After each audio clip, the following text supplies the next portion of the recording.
List out பண்ணுங்கள். என்னென்ன வருதோ எல்லாமே எழுதுங்க. இப்போ ஒன்று வாங்கி சாப்பிட்ணுன்னு தோணுதா, அதை எழுதுங்க. இல்லை உங்களுக்கு ஆசை இருக்கா, அதெல்லாம் எழுதுங்க. இல்லை யாரோ என்னை திட்டிட்டாங்க, இன்றைக்கி எனக்கு ரொம்ப கஷ்டமாக இருக்குது, அதை எழுதுங்க. இல்லை ரீசன்ட் டைமில் நீங்கள் ஏதாவது பாஸ் பண்ணி அதை வந்துட்டு என்னால் வெளியிலே வர முடியல, ஏற்றுக்கவே முடியல, என்னை இப்படி என் ஃப்ரெண்டு திட்டிட்டா, என்னை இக்னோர் பண்ணிட்டா, இந்த மாதிரி என்னென்ன உங்கள் பிரெயின் சொல்லுதோ மொத்தத்தையும் எழுதுங்க. ஸோ இதெல்லாம் அந்த அந்த இன்னர் சைல்டுக்கு மேலே அப்படியே மேலே மேலே மேலே மேலே குப்பை போட்ட மாதிரி இப்படி இருக்கும், டம்ப் பண்ணி இருக்கும். அதெல்லாம் கிளியர் பண்ணால் தான் இன்னர் சைல்டுக்கிட்டலாம் கம்யூனிகேட் பண்ண முடியும். ஸோ ஃபஸ்ட்டு இதெல்லாம் எழுதுங்க. அதுக்கப்புறம் அதை பிரித்து வைங்க, பாக்ஸாக பிரித்து வைங்க. இது இப்போ வந்து இதெல்லாம் நெகட்டிவ் சைடு, இதெல்லாம் பாசிட்டிவ், அப்புறம் இதெல்லாம் என்னோடய விஷஸ், இதெல்லாம் இப்போ என் கரண்ட்டு ரியாலிட்டியாக இருக்கிறது, இதை நான் மாற்றணும்னு நினைக்கிறது. அப்புறம் முக்கியமான விஷயம் அனலைசேஷன். ஸோ வந்து செல்ஃபாக உங்களுக்கு என்ன வேணும், எதெல்லாம் நீங்களே உங்களுக்கு இல்லைன்னு சொல்லியிருக்கீங்க. நீங்கள் இல்லைன்னு சொன்னது கூட உங்கள் சைல்டுஹுட்டை, உங்கள் இன்னர் சைல்டை பாதிக்கும். ஸோ நீங்கள் எதெல்லாம் வந்து வேண்டாம், உனக்கு இது இல்லை அப்படின்னு சொல்லியிருக்கீங்க.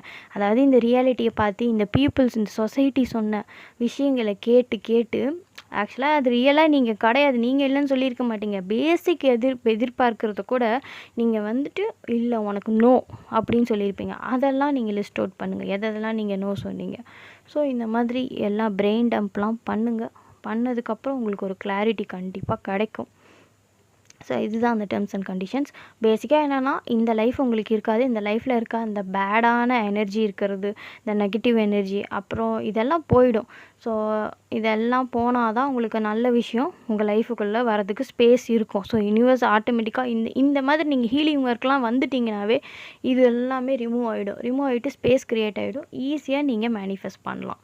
அதே மாதிரி தான் அந்த டைமில் தான் நீங்கள் சப்கான்ஷியஸ் ரீவயரிங்லாம் பண்ண முடியும். ஸோ இதெல்லாம் ஃபஸ்ட்டு கிளியர் பண்ணால் தான் நீங்கள் ரீவயரிங் பண்ணுறதுக்கு ஈஸியாக இருக்கும். ஆல்மோஸ்ட் நான் எல்லா டாப்பிக்கும் அங்கங்கே கவர் பண்ணிட்டேன்னு நினைக்கிறேன்.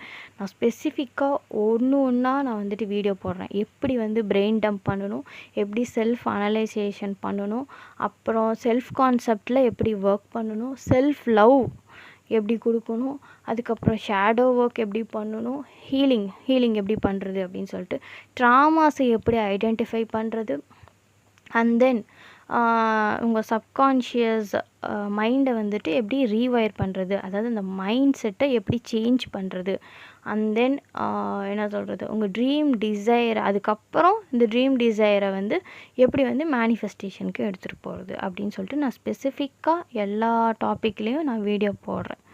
இதுக்கப்புறம் நான் வீடியோ போடுறேன், ட்ரை பண்ணுறேன். So bye.